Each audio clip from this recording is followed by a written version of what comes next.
Namaste.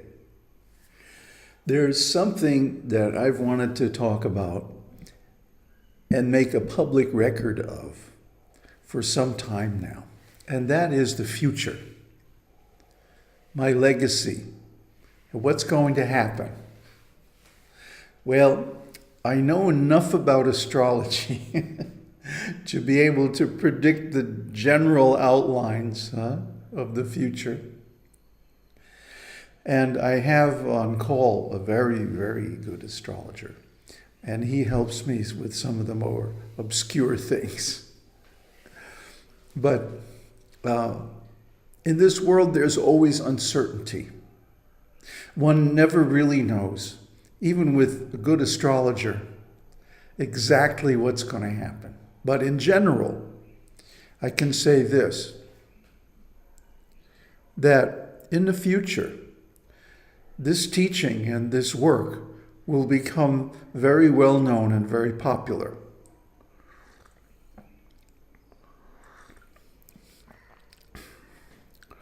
My chart is such that fame and popularity and so on, social position and so on, are held back by Saturn in the 5th house in Cancer, retrograde, with Pluto. So it's very unlikely that I would attain any kind of high social position, fame, or whatever in this life. Why is that? Because this life is my last lifetime. I am meant in this lifetime to progress through the full range of the Sri Vidya, the entire spectrum of spiritual realization. And I have. I'm on the final step now. You know, there are moments when the mist clears, the fog burns off, and you can see clearly with the inner eye. And this is one of them. This is one of those moments when the future stands revealed very clearly. The inevitability of destiny is revealed. So I can see that in the future, like after I leave my body, which could happen any time. I mean, I'm almost 72 years old, so, anything could happen. That this teaching will become well known. Somebody, an influencer, will discover this channel. And suddenly, boom, there'll be lots and lots of people coming. So it's almost inevitable that someone is going to present themselves as my disciple, as my representative, as the receiver of my legacy, and try to position themselves as, the next one in the lineage. Well, don't be fooled. There isn't any such person like that. There have been a couple of people who tried to become my disciple, but they failed my first test. And my first test is the integrity test. If you haven't seen it already, you should go back and watch Being Integrity. It's one of the first series that we did on this channel. The idea is that integrity is not a virtue. It's not a decoration for your ego. It's not something outside. It's something inside in your very being. And the essence of integrity is keeping your word. Giving your word and keeping it. So almost nobody can do this. It's really astonishing for me because I've built my whole life on my ability to give and keep my word. And I have.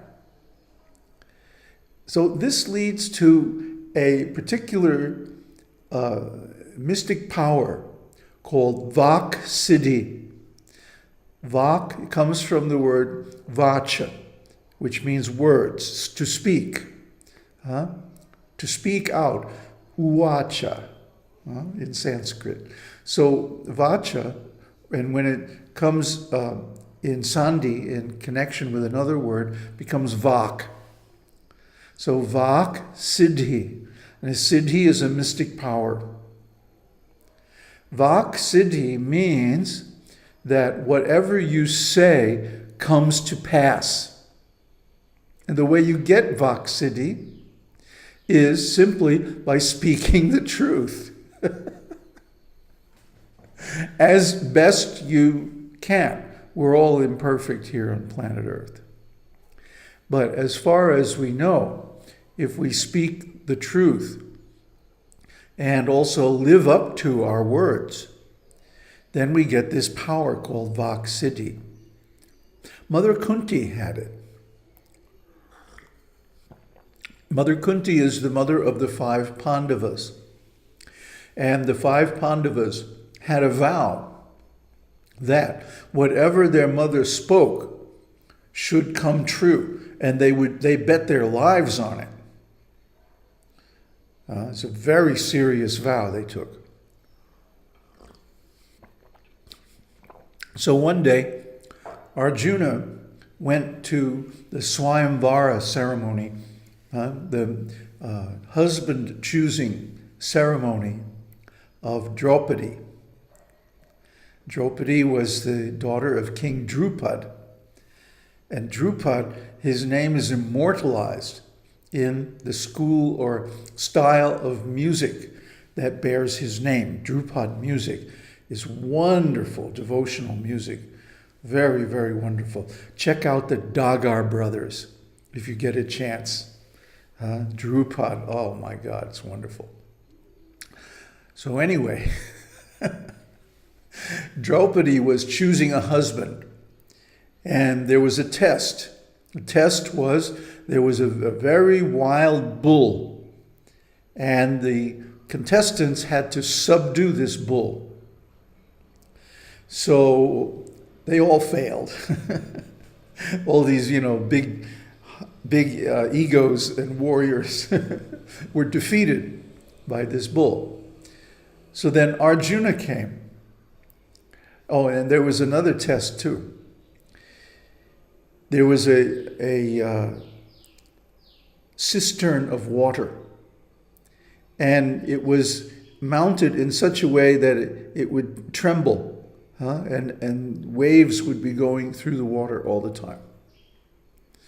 And then on the roof, there was a wheel, a wagon wheel, and on top of, and the wheel was turning all the time. And above the wheel was a fish.